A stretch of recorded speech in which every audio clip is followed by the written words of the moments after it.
Well, good evening, everybody. I'm back in one of those film noir settings again. I should say good evening. All right, so obviously running the mill in the dark, trying to get ahead of some bad weather that's coming for the next week. We're going to have snow, sleet, and I believe we're supposed to get down to single digits, maybe even during the day in the next 7 days. So I need to get some milling done. I thought, wow, it's still a decently nice evening. It's just barely below freezing. Not a cloud in the sky right now. And of course you can see I got the mill outfitted with some lights, and we're milling some 14-foot poplar material here. Need that for a specific project for our mobile chicken coop. So come along, let's make some sawdust in the dark.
So for the mobile coop, we're building the rafters and we're building the bottom and top plate for the sidewalls.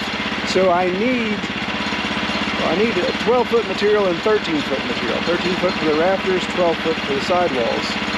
And I'm milling, for the sidewalls, I'm milling my scaled down, what I call scaled down dimensional lumber. So I'm actually doing a 1 1/4 thick by 3 inches wide. That's scaled down for the small trailer. It's kind of just like, like an RV build type of thing. I just want that thing to be as light as possible. And then for the rafters, we're doing a 1 1/4 by 5, and that's what our metal roof will attach with some purlins, of course. So I started with a 14-foot log. That gives me plenty to work with in case there's checking or some other issues. And I've squared it down to a 10 by 10 cant, but we still got a lot of weight. As you can see here, still got a lot of bark on that. So I'll probably start whittling down a little bit with some 1/4s and then bring it back on and see if we can get 5s or 3s out of them. I definitely don't want to throw that away, but I don't want rafters with a lot of wind.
All right, so I got a 5x10 cant now.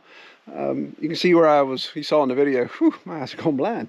Saw in the video where I was whittling away these extra pieces that had the wane on it. I would just cut them as I need them. So I've already got, just in that extra, I've got one 1x3 or 1 1/4 by 3 and one of my 5-inch boards with the extra. And then I got a real pretty 8-inch 1 1/4 board. I hated to cut it down because it came out perfect.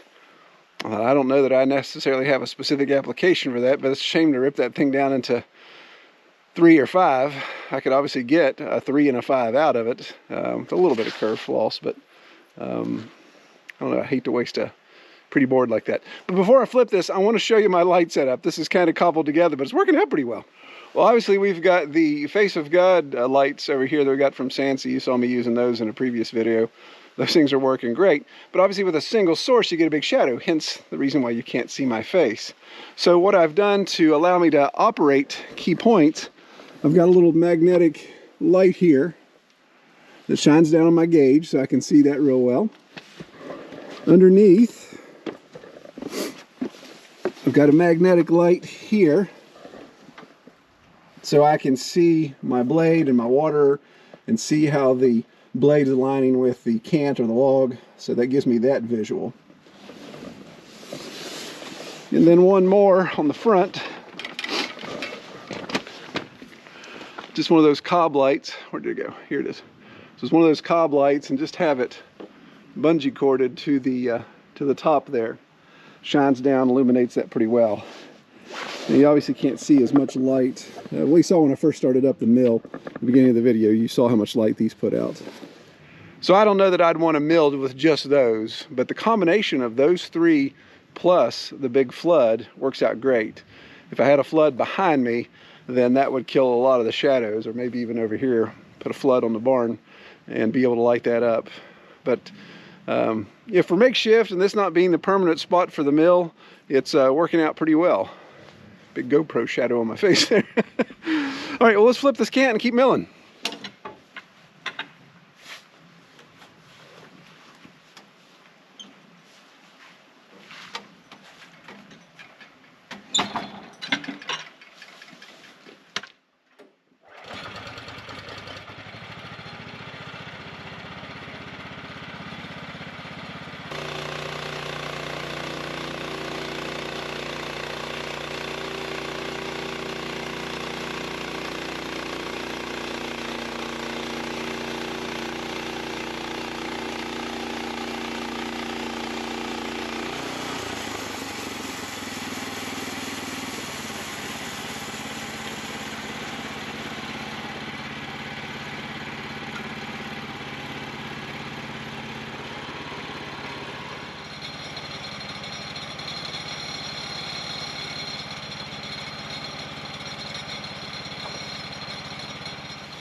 brick board's frozen to the other stack. Oil. Yeah, right up. You ain't breaking that across your knee.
Well, I think that setup worked pretty slick. 3 cheap little lights.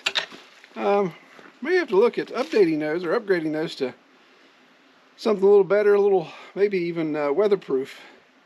Because these, obviously, I can't leave out. They'll get all funky.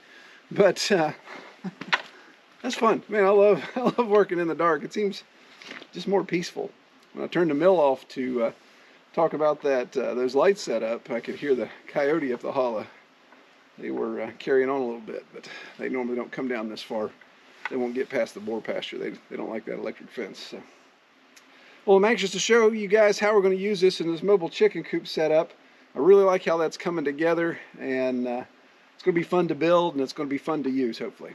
All right, well, I hope you all have a great week. Take care.